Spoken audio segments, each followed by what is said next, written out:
Baik, Ustaz, ada pertanyaan dari online. Dari akun bernama Melisa Santoso. Assalamualaikum Ustaz. Bagaimana cara menyeimbangkan antara ilmu dan amal? Sementara itu sulit buat saya Ustaz. Pasti ada salah satu yang miss. Mohon jawaban Ustaz. Baik, betul, ini Masya Allah ya, luar biasa. Dalam prakteknya begitu teman-teman. Benar. Teorinya memang gampang, dalam prakteknya tidak semudah itu. Antara ilmu dan amal itu pasti banyak missnya. Yang banyak missnya itu biasanya ilmunya tinggi, amalnya kurang. Biasanya itu yang paling sering gitu. Ilmunya bertambah, tapi amalnya tidak tambah-tambah. Itu yang paling sering gitu. Memang betul. Jadi untuk mengurangi miss itu yang pertama tadi saya bilang apa? Dicatat. Ya, Anda hari ini sudah belajar ilmu apa, sudah dipraktekkan. Nanti ini ketika kita sudah belajar ini, nanti pulang dipraktekkan, ditulis apa saja yang harus saya hitung. Nah, itu ditulis. Langsung dipraktekkan untuk mengurangi miss, untuk mengurangi ketidakseimbangan antara ilmu dan amal. Yang kedua begini, kita itu makhluk angin-anginan teman-teman. Saya ulangi, bukan makhluk sering masuk angin, bukan ya. Makhluk angin-anginan, gitu loh. Kita itu dekat sama teman-teman yang sering datang pengajian, ikutan dengerin pengajian. Dekat sama teman-teman yang sering datang konser, ikut dengerin konser. Dekat sama teman-teman yang senang BTS, melu dengerin BTS, gitu kan ya. Dekat sama teman-teman yang senang nonton drakor, tontonannya drakor. Dekat sama teman-teman yang senang belajar online, nungguin 12-12, gitu kan ya. Ya karena kita angin-anginan.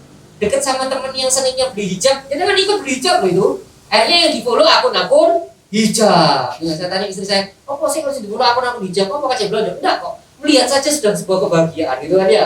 Ya kok ya, kowe ndelok kowe seneng ya piye ya paling mati kapan apa duwe gitu ya. Nabung-nabung pas pintuku wis laris gitu betul gitu ya. Nah ini yang saya sampaikan teman, karena kita makhluk angin-anginan, maka pastikan Anda berada di angin yang istiqomah. Maksudnya apa Ustadz? Jenengan tuh gumbul sama orang-orang yang membuat angin Anda itu baik. Kalau tadi ada yang bilang, Ustadz bagaimana menyeimbangkan ilmu dan amal? Ya gumbul dengan orang-orang istiqomah amal ini. Kalau Anda ingin istiqomah ngaji, ya gumbul dengan orang-orang yang senang ngaji. Anda ingin istiqomah puasa Senin Kemis, ya gumbul sama orang-orang puasa Senin Kemis. Anda ingin istiqomah apa? Pengajian tafsir, gumbul sama orang-orang yang senang ngaji tafsir. Jadi dan ingat ya, jenengan Masya Allah ya, luar biasa. Allah tuh kalau ngasih hikmah itu luar biasa sekali.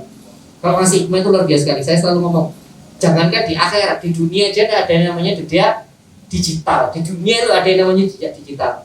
Sekali Anda mengklik kajian Ustadz Abdul Somad itu di YouTube, keluar semua nanti. Anda buka lagi YouTube, saya muncul ya terus tuh. Saya muncul ya kajian-kajian gunung. Sekali Anda klik Ustadz Hidayat, saya muncul ya terus tuh. Saya muncul begitu terus. Nah, kenapa tiba-tiba saya bilang kayak gini? Sekali Anda mengklik sesuatu yang itu membuat angin Anda baik, nanti selamanya Anda akan terikat dengan angin yang itu. Paham ya? Ya kalau sekali Anda datang pengajian seperti ini, itu nanti akan Anda ikut pengajian terus kok. Karena jejak digital tadi. Ternyata Allah itu menyenangkan apa? Allah itu membuat kita semakin terus terikat dengan keistiqomahan. Ya gara-gara pertama kita mulai. Ingat ya, memulai di awal itu mesti sulit, itu mesti ya, langkah pertama itu mesti sulit. Maka ya itu tadi, mulai hal-hal yang sulit. Poin yang pertama, catat, itu tadi catat supaya tidak terjadi miss, catat antara ilmu dan amal yang dilakukan dan ilmu yang kita dapatkan. Yang kedua, karena kita angin-anginan, maka pastikan kita berada di sebuah angin yang bikin kita istiqomah. Kalau pengen istiqomah dalam hal ngaji, ya kumpul sama orang yang senang ngaji. Ustadz, tapi saya pengen istiqomah banyak hal. Tidak ada manusia yang bisa istiqomah banyak hal itu. Jangan pengen tahajud ya api, poso nih ya api, zakat ya api, jangan bukan nabi dan rasul dan bukan ulama. Paham maksud saya? Minimal ada satu amal ibadah yang bisa jangan banggakan sama Allah. Ya Allah, saya tahu tidak bisa sholat malam, aku tak google lebih orang-orang yang senang ngaji saja. Nah itu nanti jangan bisa ngomong, ya Allah saya tahu saya sholat malam agak susah, tapi berdiri loh ngaji aku kuat. Nah itu loh. Ya Allah saya tahu saya ngaji tidak kuat, tapi di proses Senin Kemis kata Allah ya Allah puasa terus. Nah itu.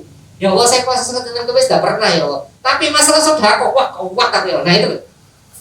Paham ya? Karena kita itu bukan apa namanya? Bukan nabi dan rasul. Tidak akan bisa istiqomah semuanya. Itu yang pertama. Yang kedua, sama ilmu juga gitu kok. Kalau zaman dulu teman-teman ahli fikih, ahli hadis, ahli tafsir, ahli tasawuf satu orang. Imam Syafi'i itu ya ahli fikih, ahli hadis, ahli tasawuf ya ahli apa? Ahli fikih satu orang. Kalau sekarang enggak. Ahli fikih ada sendiri, ahli tafsir ada sendiri, ahli tasawuf ada sendiri, ahli hadis ada sendiri. Karena memang bukan nabi dan rasul, bukan ulama-ulama terdahulu. Maka Anda fokuslah terhadap satu amal atau satu ilmu yang ingin Anda kembangkan. Paham ya? Jadi kalau misalnya Ustaz saya senang ngaji fikih, ya ngaji fikih, terus nanti sesekali boleh lah ngaji tafsir boleh, tapi ini sekarang senang fikih, ya ngaji fikih. Ya, Ustaz saya senangnya sedekah, ya bos, pol-pol lah sedekah itu pol-pol wis, sampai dompet ngoplong-ngoplong nah gitu ya. Sampai dompet, Ustaz saya senangnya puasa Senin Kamis mentok nih wis. Karena saya tahu Ustaz kalau mau tahajud angin, wis tak puasa Senin Kamis angin. Nah itu teman-teman. Minimal Anda punya sesuatu yang Anda bisa banggakan buat Allah. Saya punya ini ya Allah, karena yang lain saya tidak bisa.